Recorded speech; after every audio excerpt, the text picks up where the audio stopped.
வணக்கம் நண்பர்களே. இன்று சிறகடிக்க ஆசை சீரியலில் நடந்த எபிசோடு செம்ம பரபரப்பாக இருந்தது.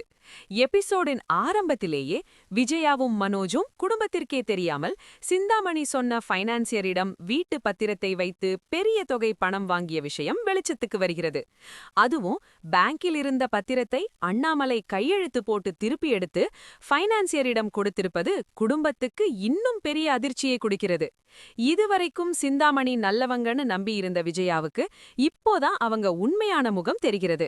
முத்து தன்னை ஜெயிலுக்கு அனுப்பிய கோபத்தில் மொத்த குடும்பத்தையும் பழிவாங்க வேண்டும் என்று சிந்தாமணி நேராக ஃபைனான்சியரை வீட்டுக்கு கூட்டிக் கொண்டு வருகிறார். வீட்டுக்கு வந்த ஃபைனான்சியர், மனோஜ் எங்ககிட்ட 40 லட்சத்துக்கும் மேல பணம் வாங்கியிருக்கான், உடனே பணம் தரலைனா இந்த வீட்டை ஏலத்தில் விடுவேன் என்று சொன்னதும் அண்ணாமலை அதிர்ச்சியில் உறைந்து போகிறார். அந்த நேரத்தில் முத்து முன்னுக்கு வந்து, எங்களுக்கு 1 வருடம் டைம் கொடுங்க, நான் எல்லா பணத்தையும் திருப்பி கொடுத்து விடுகிறேன் என்று கேட்கிறார்.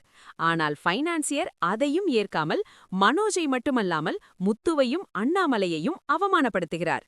ஒரு ஏமாற்றுக்கார பிள்ளை, ஒரு ரவுடி பிள்ளை என்று சொல்லி குடும்பத்தையே அசிங்கப்படுத்தும் அந்த வார்த்தைகள் முத்துவுக்கும் அண்ணாமலைக்கும் கடும் கோபத்தை ஏற்படுத்துகிறது. இருந்தாலும் அண்ணாமலை பொறுமையுடன் நாங்கள் பணத்தை திருப்பித் தருகிறோம் என்று கேட்க, ஃபைனான்சியர் 1 வருடம் இல்லை, 1 மாதம் மட்டும் டைம் கொடுக்கிறேன் என்று கடைசி எச்சரிக்கை விடுக்கிறார். இதற்கு பிறகுதான் கதையின் மிக பெரிய திருப்பம் வருகிறது. அண்ணாமலை மனோஜை நேராக பார்த்து, இனிமே இந்த வீட்டில் உனக்கு எந்த உரிமையும் கிடையாது, ஒரு சின்ன செங்கலுக்கு கூட நீ உரிமையாளர் இல்லை, இந்த வீடு முழுக்க முத்துவுக்கும் ரவிக்கும் மட்டும்தான் என்று கடுமையாக கூறுகிறார். இதை கேட்ட விஜயா அதிர்ச்சியில் உறைந்து போகிறார். அண்ணாமலையை சமாதானப்படுத்த முயற்சி செய்யும் விஜயாவை அண்ணாமலை கோபத்தில் அடித்து விடுகிறார்.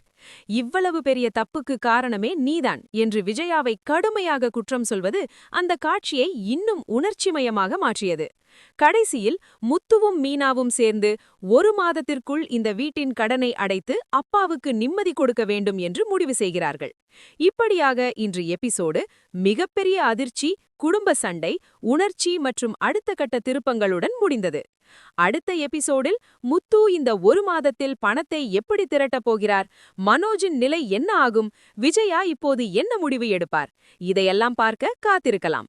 இந்த எபிசோடு பற்றிய உங்கள் கருத்தை கமெண்டில் சொல்லுங்கள். வீடியோ பிடித்திருந்தால் லைக், ஷேர் மற்றும் சப்ஸ்கிரைப் பண்ண மறக்காதீங்க.